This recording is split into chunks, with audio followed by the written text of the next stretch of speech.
우리는 그리스의 찬란한 문명을 알고 있고 로마의 제국주의를 기억합니다. 하지만 그들 사이에 존재했던 지금은 거의 잊혀진 한 왕국이 있었죠. 그 왕국은 전사로 가득했고 황금으로 빛났으며 신비로운 신앙과 풍요로운 예술을 지닌 민족이었습니다. 그 이름은 트라키아 왕국. 트라키아가 도대체 어디야? 트라키아는 이름부터 낯설죠. 우리가 알고 있는 고대 세계 지도에서 트라키아는 그리스의 북쪽, 로마의 동쪽, 그리고 페르시아의 서쪽 끝자락에 위치한 땅이에요. 오늘날로 따지면 불가리아, 그리스 북부, 터키의 유럽 지역이 바로 트라키아입니다. 트라키아는 단일 국가가 아니라 수십 개 부족들로 이루어진 느슨한 연맹체였습니다. 그들은 언어, 문화, 전통은 공유했지만 자주 서로 전쟁을 벌이기도 했죠. 그럼에도 불구하고 그들은 외부 세력과 싸울 때는 하나로 뭉치는 공동체적 정신을 보여주곤 했습니다. 고대 그리스의 역사가인 헤로도토스는 트라키아인을 이렇게 평가했습니다. 트라키아인들은 인구면에서 인도 다음으로 많은 민족이다. 만약 그들이 하나로 뭉친다면 세상에서 그들을 이길 수 있는 민족은 없을 것이다. 이 말만 봐도 트라키아가 얼마나 강력한 잠재력을 지닌 지역이었는지 느껴지죠? 전사들의 나라 트라키아. 트라키아의 전사들은 고대 세계에서 전쟁의 아이콘이었습니다.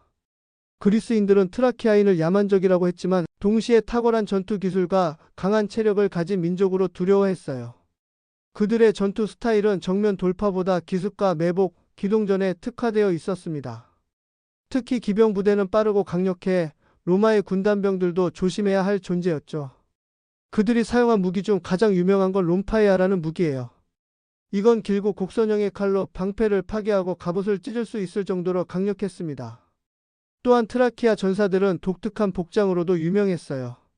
늑대나 여우 가죽을 두르고 머리에 동물의 머리를 형상화한 투구를 쓰곤 했는데 이는 단순한 위장 효과뿐 아니라 전투에서의 위압감을 주기 위한 것이었죠.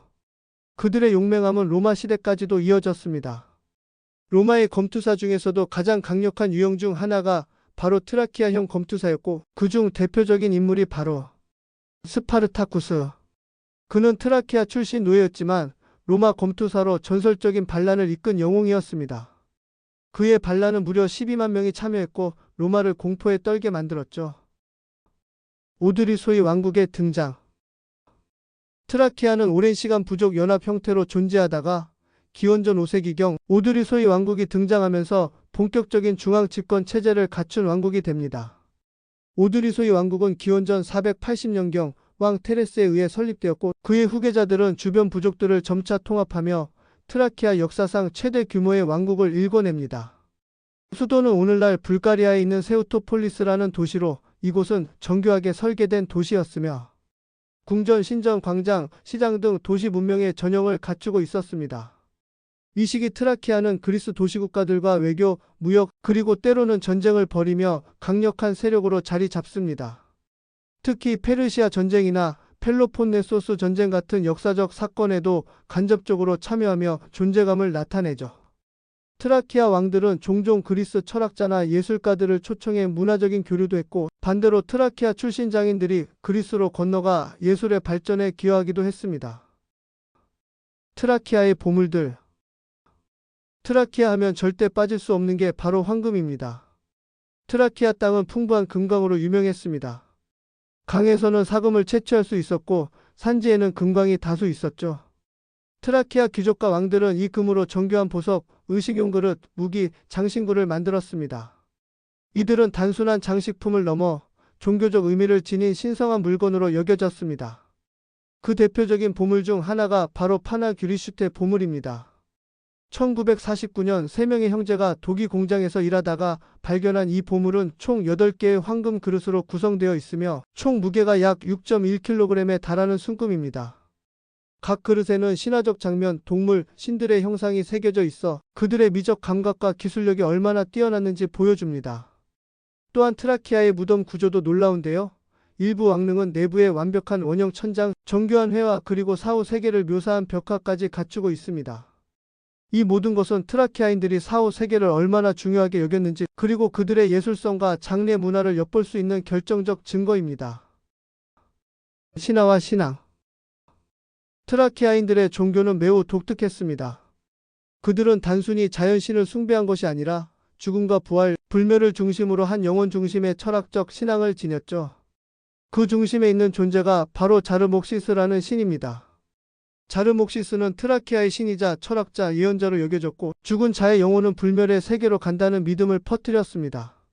그래서 트라키아인들은 죽음을 두려워하지 않았고 오히려 축제로 여겼습니다. 장례식에서는 춤과 노래, 음식과 술이 빠지지 않았고 이는 단순한 애도의 자리가 아닌 삶을 기념하는 의식이었죠. 이런 세계관은 고대 그리스 철학에도 영향을 주었고 어떤 학자들은 자르목시스 신앙이 피타고라스 철학에 영향을 주었을 가능성도 제시합니다. 사라지지 않은 흔적.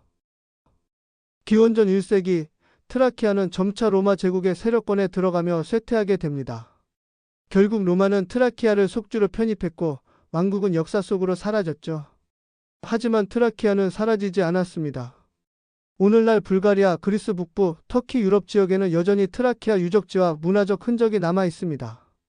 불가리아에는 수십 개의 트라키아 왕릉이 발견되었고 그중 일부는 유네스코 세계문화유산으로 지정되어 보호받고 있어요. 또한 트라키아 음악, 민속 춤, 전통 복식의 일부는 오늘날까지 이어지고 있고 특히 불가리아 민속에서는 트라키아적인 요소를 쉽게 찾아볼 수 있습니다. 우리는 문명의 중심에서만 역사를 배우곤 합니다. 하지만 중심이 아닌 가장자리에서 더 강하고 신비로운 문명들이 자라났죠. 트라키아는 그 증거입니다. 그들은 그리스와 로마의 틈에서 사라졌지만 자신만의 색깔을 가진 위대한 민족이었습니다. 전사의 나라, 금의 민족, 영혼을 믿은 사람들, 그들이 바로 트라키아입니다.